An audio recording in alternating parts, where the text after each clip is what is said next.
Tattoo സ്റ്റുഡിയോകൾ സംസ്ഥാനത്ത് വ്യാപകമാണ്. Tattoo പ്രേമികളായ നിരവധി പേർ ദിവസേന ശരീരത്തിൽ ടാറ്റു പതിക്കുന്നുണ്ട്. ഇക്കാര്യത്തിൽ മതിയായ നിലവാരവും സുരക്ഷയും എങ്ങനെ ഉറപ്പാക്കാനാകും? കൊച്ചിയിലെ ഒരു ടാറ്റു സ്റ്റുഡിയോയിൽ നിന്ന് സജോ ദേവസ്യ തയ്യാറാക്കിയ റിപ്പോർട്ട് കാണാം നമുക്ക്.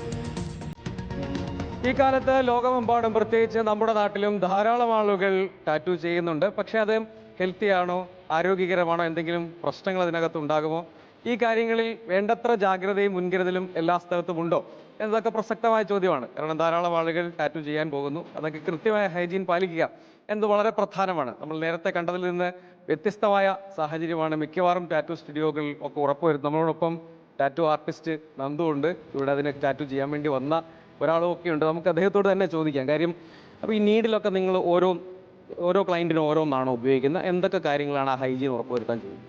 ഹൈജീൻ ഉറപ്പുവരുത്താൻ നമ്മൾ ടാറ്റു ഡിസൈൻ സെലക്ട് ചെയ്യുന്ന അല്ലെങ്കിൽ ഡിസൈൻ എങ്ങനെ വേണം എന്നുള്ളത് പോലെ തന്നെ ഇമ്പോർട്ടൻ്റ് ആണ് ഹൈജീൻ ആയിരിക്കുക എന്നുള്ളത്. ഹൈജീനാണ് പ്രധാനം എന്ന് വേണമെങ്കിൽ പറയാം. നമ്മളിപ്പോൾ സ്കിന്നിൽ ചെയ്യുന്നതായതുകൊണ്ട് സ്കിന്നിൽ സ്കാർ ചെയ്യുന്നതാണ്, ചെറിയൊരു സ്ക്രാച്ച് ആണെങ്കിൽ പോലും അത് ഹൈജീനായിട്ട് ഹീലാവുക എന്നുള്ളതാണ് ഫസ്റ്റ് ഇമ്പോർട്ടൻറ്റ്. അപ്പോൾ നമ്മൾ യൂസ് ചെയ്യുന്ന മെറ്റീരിയൽസ് എല്ലാം ഹൈജീൻ ആയിരിക്കണം. അതിന് സിംഗിൾ ടൈം യൂസ് ആണ് നീഡിൽ. അതിന് യൂസ് ചെയ്യുന്ന ഇങ്ക് ക്യാപ്പ്, ഇങ്ക്, ഇതെല്ലാം സിംഗിൾ ടൈം യൂസ് ആണ് വരുന്നത്. അപ്പോൾ ഒരു ക്ലയൻറ്റ് വന്നാൽ നമ്മൾ ഉപയോഗിക്കുന്ന നീഡിൽ പിന്നെ നമ്മൾ ഡിസ്പോസ് ചെയ്യുകയാണ് ചെയ്യുന്നത്. റീയൂസ് എന്നുള്ള ഒരു സിസ്റ്റം ഇപ്പോൾ ഇല്ല.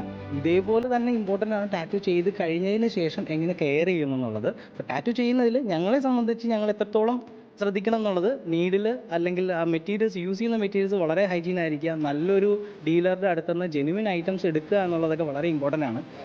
നീഡിൽസ് ഇതൊക്കെ ട്രഡീഷണൽ നീഡിൽസ് വരുന്നുണ്ട്, കാട്രിഡ്ജ് നീഡിൽസ് വരുന്നുണ്ട്. ഇപ്പോൾ ഇതൊക്കെ തന്നെ പാക്ഡ് ആണ്. ഇതിലെല്ലാത്തിനും എക്സ്പയറി ഡേറ്റ് ഒക്കെ വരുന്നതാണ്. ഇപ്പോൾ 2030 വരെ എക്സ്പയറി വരുന്നതാണ്. ഓരോ ക്ലയൻറ്റിനും ഓരോന്ന് യൂസ് ചെയ്യുന്നത്. അത് ഡിസൈൻ അനുസരിച്ച് നമ്മളതിൽ ലൈനർ നീഡിൽ വേണോ, ഷെയ്ഡർ നീഡിൽ, ബ്രഷൊക്കെ യൂസ് ചെയ്യുന്നുണ്ടല്ലോ പെയിൻറ്റിങ്ങിന്. അതേപോലെ തന്നെയാണ് അതിൽ പല പല type of categories of needles ഉണ്ട്.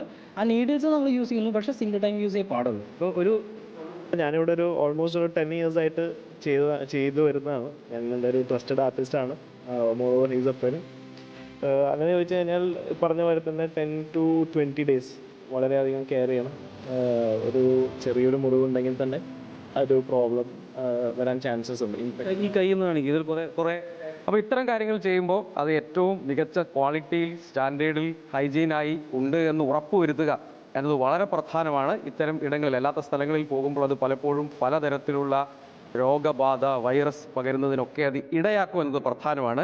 ഈ കാര്യങ്ങൾ മാനദണ്ഡങ്ങൾ പാലിച്ചല്ലാതെ അനുവദിക്കുന്നത് ഉറപ്പായും പല ആളുകളുടെയും ആരോഗ്യ പ്രശ്നങ്ങൾക്ക് അല്ലെങ്കിൽ നമ്മുടെ നാടിൻ്റെ ഹെൽത്തിന് തന്നെ അത് ഗുണകരമാകില്ല എന്ന കാര്യത്തിൽ പ്രത്യേകിച്ചൊരു തർക്കവും വേണ്ട.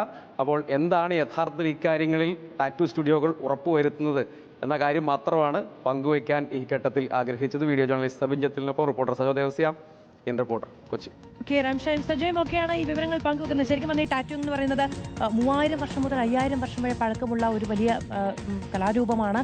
വിശ്വാസവുമായി ബന്ധപ്പെട്ട് ഈ ചില ഈ ഗോത്രമൊക്കെ ഉണ്ടല്ലോ, അതിൻ്റെ അടയാളപ്പെടുത്തലൊക്കെ ആയിട്ടൊക്കെ നിലവിൽ വന്നൊരു കാര്യമാണ്. ഇപ്പോഴാണ് ഈ ബൈക്കേഴ്സും യാത്രക്കാരും ഒക്കെ അങ്ങനെയുള്ളവരൊക്കെ ഇത് വലിയ ട്രെൻഡായിട്ട് ഉപയോഗിക്കാൻ തുടങ്ങിയത് എന്നുള്ളത് മാത്രമേ ഉള്ളൂ. പക്ഷേ അപ്പോഴൊക്കെ ഉണ്ടായിരുന്നൊരു കാര്യം, സുരക്ഷ വളരെ പ്രധാനമാണ് എന്നുള്ളതാണ്. പ്രത്യേകിച്ച് ഇപ്പോൾ ഈ കെമിക്കൽ കാര്യങ്ങളൊക്കെയാണല്ലോ ഉപയോഗിക്കുന്നത്. അപ്പോൾ സ്വാഭാവികമായും നീഡിലിൻ്റെ കാര്യത്തിലൊക്കെ വലിയ ശ്രദ്ധ ഉണ്ടാക്കേണ്ടതാണ്.